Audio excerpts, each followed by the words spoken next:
अब हम पढ़ेंगे कि मज़ीद रैम की कितनी टाइप्स हैं। एक है रैम, डायनामिक रैम, दूसरा है static RAM.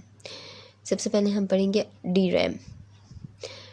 D RAM memory ऐसे रैम के मुकाबले में सुस्त रफ्तार होती है क्योंकि इस मेमोरी को एक सेकंड में हज़ारों मरतबा रिफ़्रेश करना पड़ता है, जबकि एस रैम के अंदर नहीं होता। डी रैम की हमें तस्वीर दिखाई गई है। डी रैम की डेटा पढ़ने या एक्सेस करने की सलाहियत 60 सेकंड है। 60 सेकंड है, और जबकि एस रैम के डेटा को पढ़ने या एक्सेस करने की सलाहियत जस्ट 10 सेकंड से भी कम है। एस रैम तेज़ रफ्तार होने के बावजूद कम इस्तेमाल होती है क्योंकि ये डी रैम की निस्बत बहुत महंगी होती है। उसके बाद हम पढ़ेंगे रोम। रोम क्या है? ये कंप्यूटर मेमोरी की एक ऐसी किस्म होती है जो कि मुस्तकिल होती है और इस मेमोरी के डेटा को सिर्फ यूज़र पढ़ सकता है और इसमें किसी भी किस्म की तब्दीली नहीं कर सकता। इस मेमोरी की ख़ास खूबी ये होती है कि इस मेमोरी के अंदर कंप्यूटर से मुतल्लिक़ ऐसे प्रोग्राम्स स्टोर किए जाते हैं जिनको बाद में तब्दील नहीं किया जा सकता, और मज़ीद ये कि ये प्रोग्राम्स को इंस्टॉल करने में मदद देते हैं। रोम बायोस चिप की हमें एक एग्जाम्पल तस्वीर दिखाई गई है। रोम मेमोरी की एक मज़ीद इक़साम पी रोम यानी प्रोग्रामेबल रीड ओनली मेमोरी। इस किस्म की मेमोरी के अंदर हम अपना डेटा एक स्पेशल डिवाइस प्रोग्राम की मदद से दोबारा डाल सकते हैं। इसके बाद हम पढ़ेंगे सेकेंडरी मेमोरी क्या होती है। सेकेंडरी मेमोरी को सेकेंडरी स्टोरेज भी कहा जाता है और सेकेंडरी मेमोरी इस्तेमाल में सुस्त रफ्तार और सस्ती होती है। सेकेंडरी स्टोरेज में आमतौर पर ज़्यादा इस्तेमाल होने वाले डिवाइसेस सेल हैं: हार्ड डिस्क, CD रोम, फ्लॉपी डिस्क और USB वगैरह।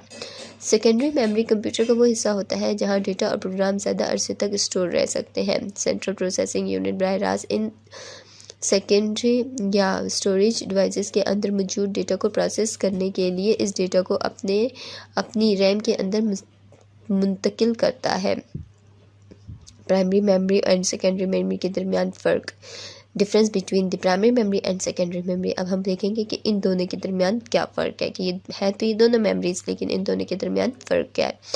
सबसे पहले हम देखेंगे प्राइमरी मेमोरी, ये तेज़ रफ्तार होती है, जबकि सेकेंडरी मेमोरी जो होती है ये सुस्त रफ्तार होती है।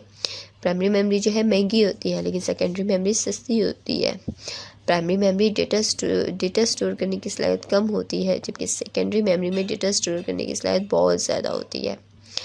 प्राइमरी मेमोरी में प्रोसेसर से बराह रास्त मुंसलिक होती है, जबकि सेकेंडरी मेमोरी जो होती है ये प्रोसेसर से बराह रास्त मुंसलिक नहीं होती।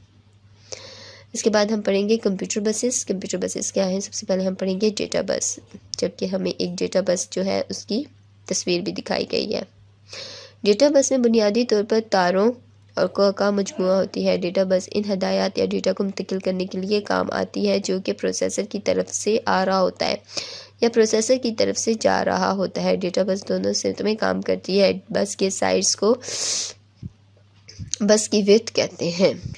विड्थ से मुराद ये है कि बस एक तय वक्त में कितना अपना डेटा मुंतकिल कर सकते हैं। मिसाल के तौर पर अगर कोई बस 8 बिट की है तो इसका मतलब है कि वो एक वक्त में 8 बिट का डेटा मुंतकिल कर सकती है। इसी तरह 16 बिट की बस एक वक्त में 8 बिट का डेटा मुंतकिल कर सकती है। हर बस की अपनी स्पीड होती है जिसे क्लॉक स्पीड भी कहते हैं। इसको मेगा हर्ट्ज़ के यूनिट में नापा मैयर किया जा सकता है और आमतौर पर इस यूनिट को मुख्तसर MHz लिखा जाता है। इसके बाद हम पढ़ेंगे कि एड्रेस बस क्या होता है। एड्रेस बस को आमतौर पर मेमोरी भी कहा जाता है। एड्रेस बस इन मेमोरी के अंदर के एड्रेस लेकर जाती हैं जिन्हें प्रोसेसर को डेटा पढ़ने और लिखने की ज़रूरत होती है। एड्रेस बस सिर्फ एक सिमत में डेटा लेकर जाता है। कंट्रोल बस, इस बस को आमतौर पर कमांड बस भी कहा जाता है। ये बस तमाम किस्म के वो सिग्नल लेकर जाती है जो कि कंट्रोल यूनिट और कंप्यूटर के तमाम दूसरे हिस्सों की तरफ जा रहे होते हैं। ये बस में दोनों सिमत में काम करती है।